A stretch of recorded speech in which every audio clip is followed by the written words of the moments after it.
So I suppose the one area that kind of resonates a lot with me is the stigma associated with depression.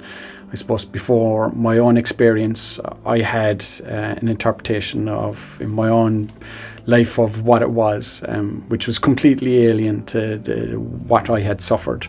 But it was based on what I'd seen through media, or heard through friends, or heard through family. And to be honest, I'm probably a bit ashamed of the way I used to think about people who suffered from a mental illness before my own experience. It wasn't nice, and I can understand why society would stigmatise people. For me, the stigma associated with mental health is kind of two-pronged as such. It's this historical thing, you know, these mental health asylums, everyone locked up and chained up and being treated with all these different weird electric shocks and all this kind of stuff. And, you know, that kind of embedded our impression of what mental illness was. The second one, that if you had a mental illness, you were locked away.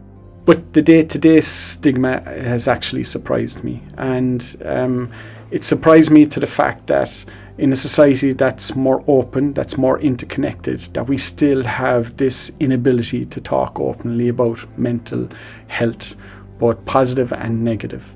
This affects everybody at some stage in their life. This is what the World Health Organization is telling us. And a lot of the stigma sometimes comes from people who suffer themselves, because they don't want people to know they've suffered. So they can be the worst type, because they won't speak about it, and they'll speak down about maybe other people to hide their own insecurities. If I was really going to be true to myself, then I had to be true to everyone else as well, and talk openly. And I think that's still there among a lot of organisations and companies. There's a stigma around people with mental health conditions, and, you know, we need to be careful. Watch Johnny there, he's a couple of dark days, don't leave him near any of those buttons. And that's not the reality for someone that's suffering, you know. We need to be in a society where we can actually understand what someone is going through. How the community view you as an individual is very important. You know, being involved in J clubs, soccer clubs, rugby clubs, it should be okay to say, do you know what, I'm having a bad time at the moment, I'm having a bad day. And people leave it at that and support you if they want, but not fit you in this jar and put you on a shelf that, you know, listen, yeah, hi Steve, you know, Grant, he's the fellow there now that I was telling you about. You know, we need to break away from that if we're to have a society that's going to accept people rather than reject them for what's going on. If someone broke their arm in the morning or broke their leg and was on crutches, you know, you'd be over, come here, geez, what happened, Jay? You all right? Oh, geez, you're very unlucky, you know. Listen, if you need to lift their hand or anything, give me a shout.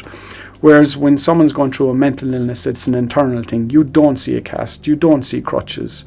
And if someone even alludes to it, oh, okay, look, you'll be grand tomorrow, and walk away. We have a completely different approach, but both are the same. Both are a medical condition, and both need the same type of support. So stigma is alive and well in Ireland and in the world, but we are in a better place than what we were a number of years ago, but there's still an awful lot to do. And we as individuals have our own part to play in that. There's still a lot of stigma associated with depression and mental illness. So it's hard to gain any traction. So that's why it's important to actually talk about it.